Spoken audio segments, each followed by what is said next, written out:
for you this lesson from Unity of the Keys Spiritual Center.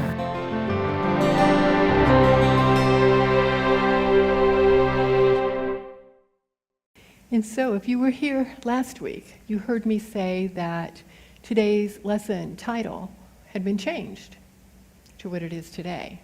How unity is like karaoke. And I had just had this conversation with Lori, remembering this workshop that I took when I was in seminary.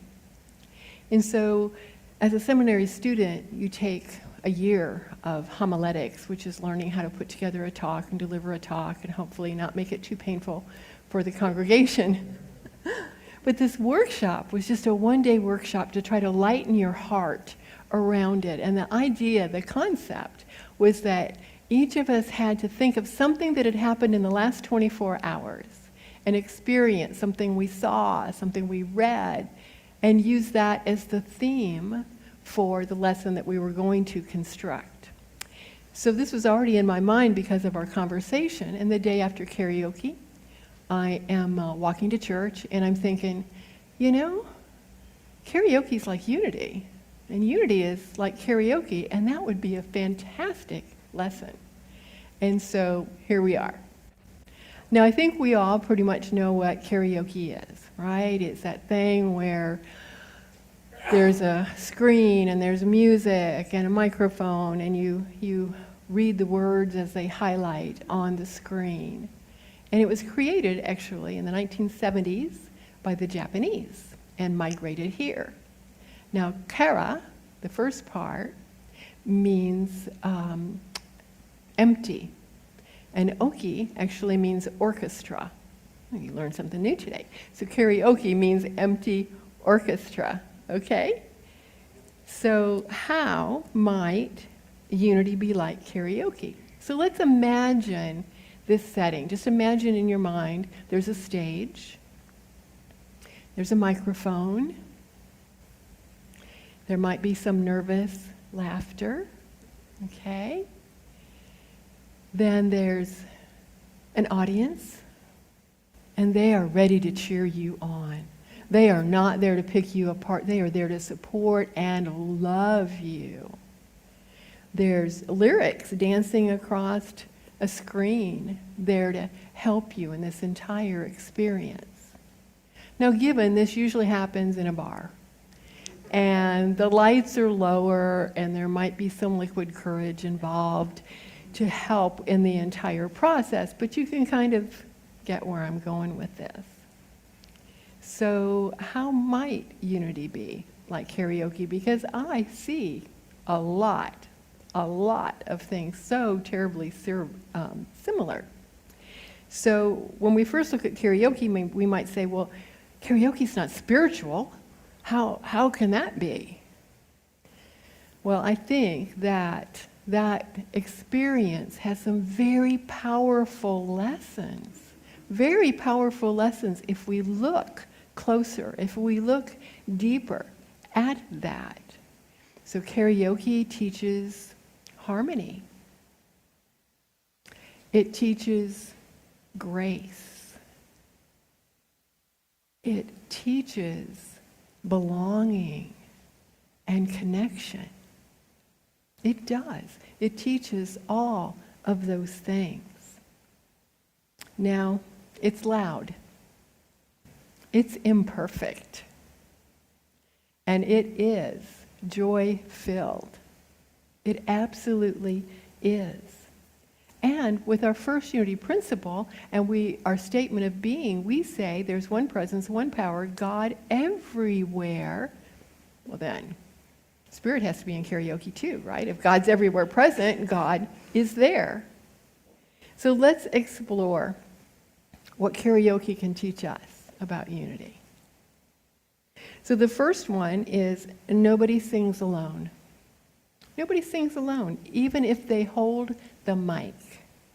Okay? So in karaoke, there may be one person holding the mic, but they're not in this by themselves. They've got music playing. They're supported by the crowd. They've got the lyrics. They're not just standing there by themselves without any kind of support. Sometimes they invite friends to come up and sing backup or dance. Sometimes someone sings off key. The audience claps anyway. Unity is the same way. We sing off key sometimes, and by that I mean we have glitches, things happen, and we are so forgiving with one another. Now the Apostle Paul wrote to the Christian church that he established in Corinth that said that the body is one, but there are many parts, right? Lots of parts to the body. The same with the church. Okay, we're unity of the keys, but we have many members and many people who visit us. And some people lead. Some people support. Some harmonize. Some pray quietly in the background. But no one is in isolation. For we are all there for all of the different aspects of the church. Unity doesn't mean everything does the same. We do the same thing. It means we're singing the same song. So the second one is different voices, same song. Okay? So imagine you're watching some folks doing karaoke. Now one of them's performing, bless you, like they're on Broadway. I mean, they are in it. Then you've got somebody else that's whispering, Somebody else is singing off key a little bit. But it works, and it works because it's not about perfection. It's about participation. It's about being part of the process. Well, in the church, unity is not about uniformity. We don't all have the same personalities or the same background or the same spiritual gifts or the same desires in our heart about what it is that we came here to do or how we want to be. Some are bold leaders, some are visionaries, some are thinkers, some prefer to be serving in the background. Some are steady encouragers. It takes all to do that. Because if everyone sang the song in the same tone and the same style, it wouldn't be harmony, it would be monotony. Harmony requires difference, right? You've got to come from different tones. And unity says, you don't have to look like me. You don't have to think like me. You don't have to believe like me. And you still belong here. The third one, and this is my favorite, I have to admit, the lyrics are already written, okay? That's how karaoke works. You don't have to, you're not there to write a song, it's there. And the words are right there for you. And the same is true for us in life and in our faith. We are historically Christian, that's our culture. Even though we are spiritually inclusive, we are culturally Christian. And we follow the ways and the teachings of the one known as Jesus, Jesus the Christ. We don't see him as the great exception, we see him as the great example. And we look at the way he lived his life and the message that he gave and the way he treated people. He said, love God, love your neighbor, be kind, be generous, include everyone, be patient, walk gently, and sure of who you are in this world. Those were the words, the lyrics that he gave us. Now we may interpret that rhythm a little differently. Some may look at different verses and choose those, but the core message remains the same. The core message remains the same. And unity is possible because we agree on that song. We agree on that vision. Even if we don't all sing it the same way. When we forget the lyrics, when we forget why we're here, we drift. When we decide that we're going to focus on style rather than on substance, we're off key. But when we fix our eyes on that Christ consciousness within us that we know is within every person, and say that is the most important thing, that is the most important message, that's the most important message I can carry in my heart and be in the world, we are absolutely on beat. The fourth one, courage is required to step up. Well, there's no doubt about that. Karaoke requires bravery.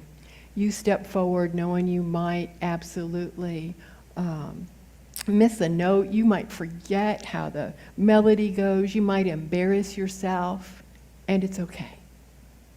Unity also requires courage. We do.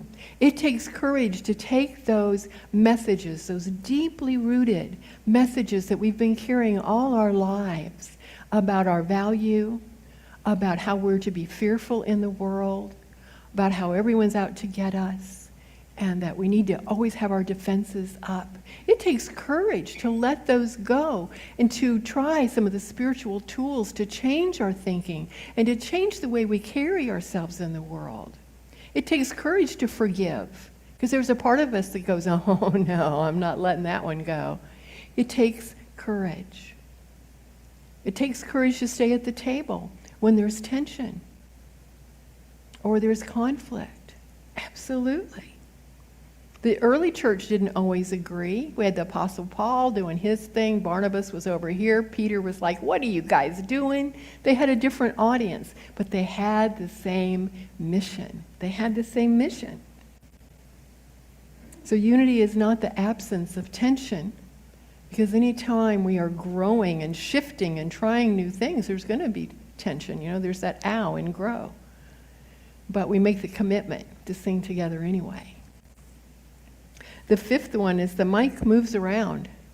Okay, the mic moves around all night. Absolutely. It doesn't stay with one person. And that lead singer on the one song might be back up in the next or might be in the audience. That mic moves around. Well, in healthy spiritual communities, the mic moves around. Gifts are shared. Gifts are shared. Space is made for others. Because when one voice dominates everything, then it fades everyone else into silence. And so we intentionally pass that mic, inviting new leaders, new ideas, new generations to strengthen the whole group.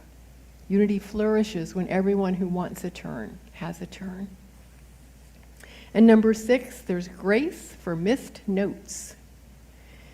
So we've already talked about this. Karaoke can be messy. People forget lyrics, they come in too early, they lose the rhythm, they crack on the high note. But no one is expecting perfection, and neither is spirit. Neither is divine life. Neither is all that is, or universal love. And unity depends on grace.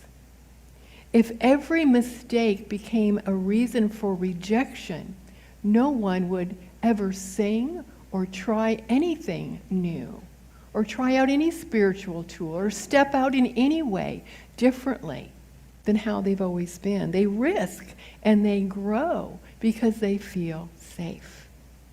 Grace is the background music of unity. I love that. Grace is the background harmony music of unity. 7, the goal is joy, not performance. Karaoke is not about impressing a panel of judges, thank goodness. It's about joy. If someone sings imperfectly, but they're up there with passion, everybody claps. The room lights up. Unity is sustained by joy. The joy in our hearts, the joy that we bring, the joy that we are. When a church is unified, people feel it the moment they walk in. There's warmth, there's safety. There's celebration. There's love in the room.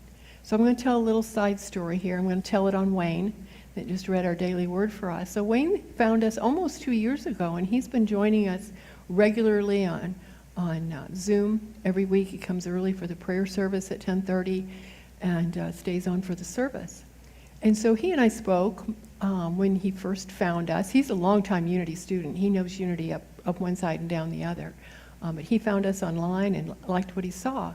So we were talking one day, and he wanted to tell me that he was so impressed by the connection, the love that he felt, not only among the people that come on Zoom early and talk and support each other and pray for each other, and not only the people that would come into the room to participate in that, but everything he felt, people popping in and out of the room, what he saw here. And he said to me, that must be because of you. I would so have loved to have taken credit for that. And I said, oh no, I found him that way. I found him that way. And then we're walking this walk together because this is a very spiritually and emotionally mature group of people who also hold that space of patience and love and support for everyone else who's working on wanting to grow and experience spirit deeper, more personally. It's a beautiful thing. Number 9, sometimes you sing a song you don't prefer, okay? Somebody asks you to get up and sing a song with them, and you're like, I don't really like that one. But you do it. Or you're sitting here, you cheer, you clap, you do it anyway. Maybe you would have picked something different. Unity requires a maturity like that. We don't always prefer every decision. We don't always like every worship style, because we're always changing things up, every ministry direction.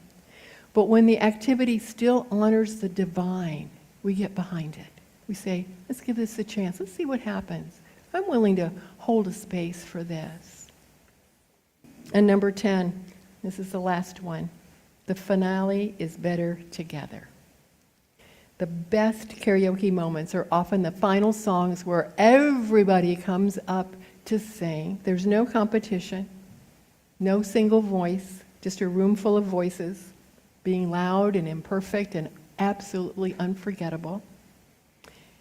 And that's what we see as a picture of the church, that people come with different backgrounds. They come with all their stuff. We all have stuff.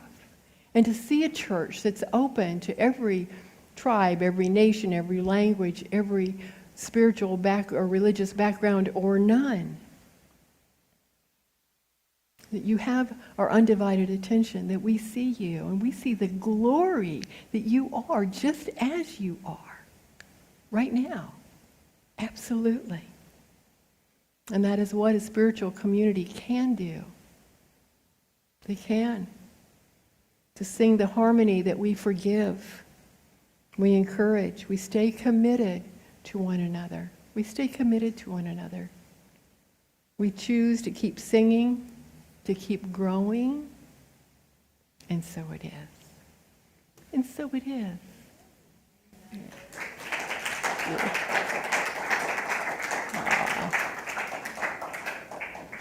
Thank you so much. That was a fun talk to do. So today we're also installing our board members, the ones that you voted for a couple weeks ago. They had a meeting and voted on their officers. And so I start by saying that we seek to inspire spiritual transformation as a vibrant, diverse, and inclusive community. Applying unity principles in our daily lives, we are dedicated to the transformation and healing of ourselves and thereby the world, because that's how it works. It starts right here. We can't do anything out there until we've healed here. We want to first honor Gene Thomas, who completed his year of being on the board, and we want to honor him. We recognize the dedicated service that Gene extended to this community over the past year. And we thank him for the completion of his service and for continued ongoing support. He's exemplified commitment, discipline, and perseverance. That's something you sometimes need, trying to connect onto Zoom. And we honor Gene, absolutely. I now call forth our board: Kathy Sempert, Aaron Andes, Linda DeVore, Terry Amadio, Kevin Beatty, and Janet Smith.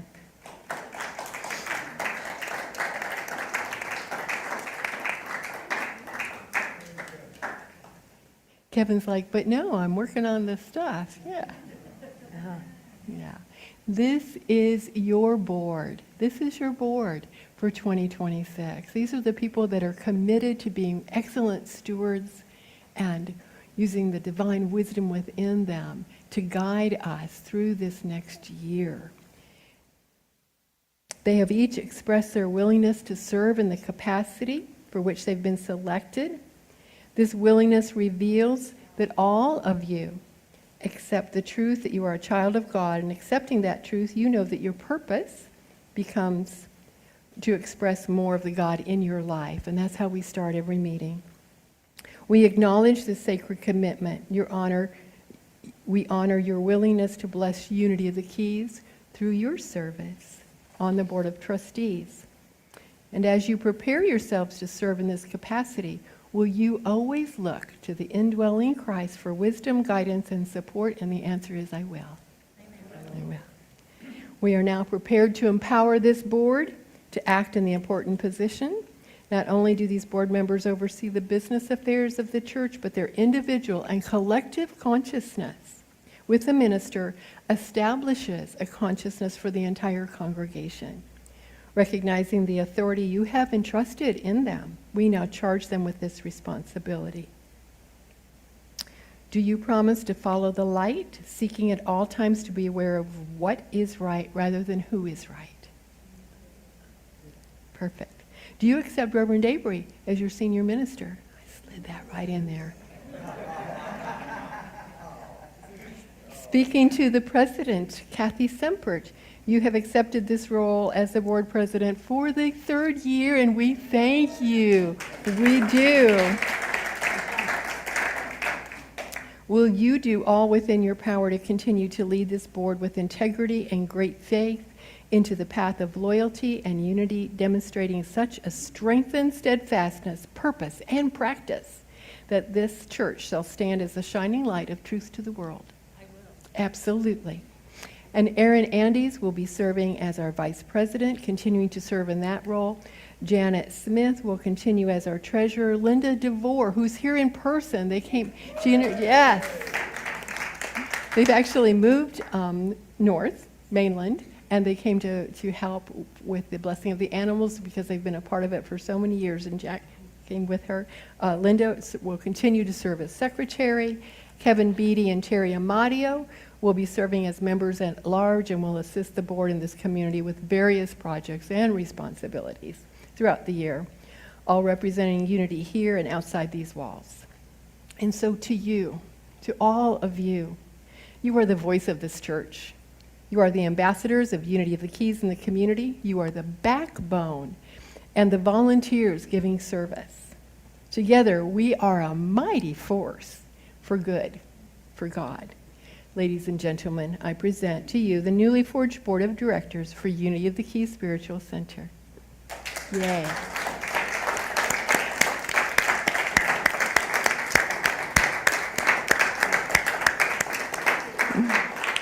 You can be seated. Thank you.